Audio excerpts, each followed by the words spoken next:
Hello there, I am Tony Mitra. I wrote the book Poison Foods of North America, and it's been made available on Amazon as an ebook which you can buy as a Kindle version. You don't have to own a Kindle. You can watch it on your computer, read it on your computer or your iPad and so on. This book, Poison Foods of North America, covers analysis of nearly 8,000 records of foods that were tested by the Canadian Food Inspection Agency, CFIA. I obtained a copy of all these records, and I've been studying them for several months. I converted them into gigantic spreadsheets to be able to do so. I have been told by some friends recently that there are supposed to be some posts made by some people on the web talking about this so-called CFIA report and saying things like apparently only small percentages of foods were found to be in violation of the set maximum limit, MRL, maximum residue limit, and so it's not all that bad and so on and so on. I've been told by these friends that these reports or posts made on the web might be designed to make my book look bad and so on. So I decided to make this video to clarify some possible misconceptions about my analysis presented in this book and what I expect the CFIA report to include and what I expect it to exclude. I do not believe CFIA report will be a contradiction from my findings per se. Rather, I expect that the report will give a particular view, the official government aspect of what they think about this result. It's supposed to highlight some things that sound good, and I expect it to not highlight, keep under the carpet things that are uncomfortable or that may not look so good. This is what all governments do. They don't come out with a report to say, look, we did a really bad job, look at this evidence. Nobody does that. So that's what I expect. I don't expect it to be a contradiction of my finding per se. I wrote my book for a completely different reason. First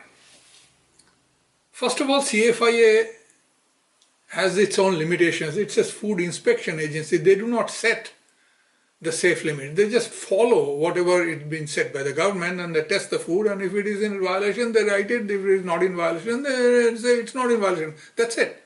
So I made my analysis based on public concern on food safety and to highlight alarming trends, if any, specifically to those that have already made up their mind that glyphosate is bad at any level of concentration.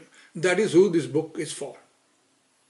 Now, about MRL, maximum residue limit. I personally do not believe it, and there is a reason that I do not believe those authenticity of these limits, and that's because the government has never made it public.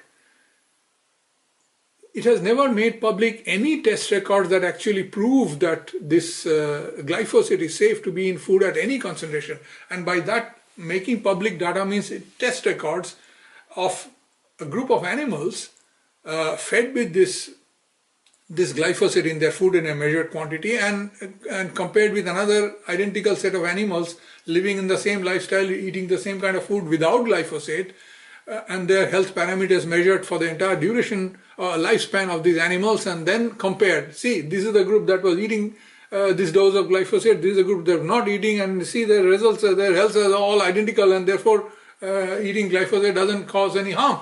This is what is called proof. Not somebody else's opinion. So and so said is good, so and that scientist said. That's all rubbish. So this data, according to me, it is required by law. It's mandatory to make safety records like this public before a product is made public. But the government, in its wisdom, has not made it public, and these records are kept hidden for almost 40 years. So as long as these are hidden, according to me, I have every justification not to believe in any of these MRLs. Now, if somebody still wants to talk about violation, what happens? According to me, nothing happens when a violation takes place, not just in glyphosate, but in anything. The CFI is supposed to test many things in food, and supposing if mercury level is higher, arsenic is higher, this or that, what happens? As far as I am concerned, nothing happens. What should happen is that food should be withdrawn from the market, public should be informed by television, by radio, by newspapers, to not consume this food because this particular one is poisonous, and to return it to the store and demand for a refund of the money, and the producer of the food or the seller of the food or the promoter of the food or whoever is involved should be prosecuted, and all this information should be in public domain. So those who want to talk about violation, if you want to talk about them, give me the proof first that the violations, even if the MRLs are unbelievable, even then when such violations happen, show me the proof that actually something is done by the government to safeguard the people. If you cannot provide this proof, this violation is also meaningless, the MRL is also meaningless, everything is meaningless. So I don't want to talk about this at all. I just want to say how much glyphosate is there, and if you don't want it, how to avoid it. So that's my point. Now, what did I find in my reports that I do not expect CFIA to talk about?